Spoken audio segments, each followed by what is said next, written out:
নমস্কার। তো চলুন ফ্রেন্ডস, আজকের আবার একটি নতুন ভিডিও টপিকস। তো নতুন ভিডিও মানে বেরা হোমিও কেয়ার চ্যানেলের পক্ষ থেকে বাংলাতে পেয়ে যাচ্ছেন ফ্রি হোমিওপ্যাথি চিকিৎসা। তাই বলবো আজকের এই ভিডিওতে একটি গুরুত্বপূর্ণ টপিকস আলোচনা করব। তাই ভিডিওগুলি স্কিপ বা পজ করবেন না, তাহলে আপনাদের বুঝতে অসুবিধা হবে। আর রোগ যেহেতু মারাত্মক কঠিন বা ভয়ঙ্কর, তাই যে কোনো রোগকে সঠিক চিকিৎসা পদ্ধতির মাধ্যমে সারিয়ে তোলা সম্ভব। তাই হোমিওপ্যাথি চিকিৎসা যেহেতু পুরানো চিকিৎসা পদ্ধতি, সেহেতু বলবো যে কোনো দুরারোগ্য রোগকে চিরতরে নির্মূল করা সম্ভব বা নিয়ন্ত্রণে রাখা সম্ভব। তো চলুন ফ্রেন্ডস, যে রোগটির কথা বলবো সেটি হচ্ছে পিত্তজ সমস্যা, বা সবসময় যাদের পিত্ত সমস্যা লেগেই থাকে তার সঠিক লক্ষণ এবং ঔষধের তালিকা আমি প্রকাশ করব। তো চলুন ফ্রেন্ডস, তার আগে বলবো সেলফ মেডিকেশান করার কোনো প্রয়োজন নেই। দরকার হলে কোনো হোমিওপ্যাথি কনসালট্যান্টের সঙ্গে যোগাযোগ করিয়ে নিতে পারেন। তা সত্ত্বেও বলবো রোগ যেহেতু কঠিন, তাই এই বিষয়ে আবশ্যিক জ্ঞান থাকা প্রয়োজন। তো চলুন ফ্রেন্ডস, তাহলে বলছি পিত্তজ সমস্যা।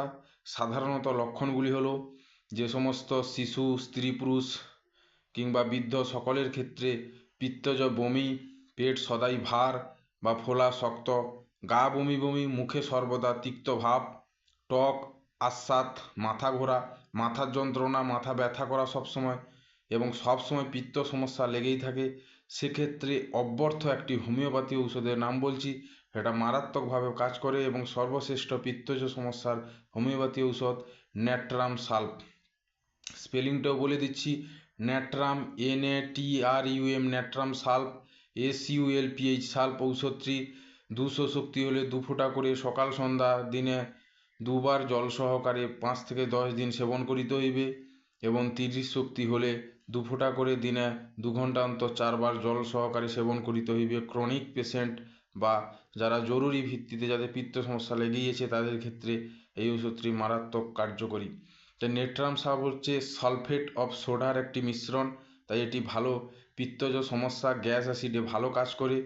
তাই বলবো এই ওষুধটি বাড়িতে এনে রাখলেও প্রত্যেকের ক্ষেত্রে খুবই একটি কার্যকরী হোমিওপ্যাথি ঔষধ। তো এছাড়া বলবো প্রতিদিন এইরকম নতুন নতুন হোমিওপ্যাথি রোগ সম্পর্কিত ভিডিও পেতে এই চ্যানেলটিকে সাবস্ক্রাইব করুন এবং লাইক ও শেয়ার করতে থাকুন।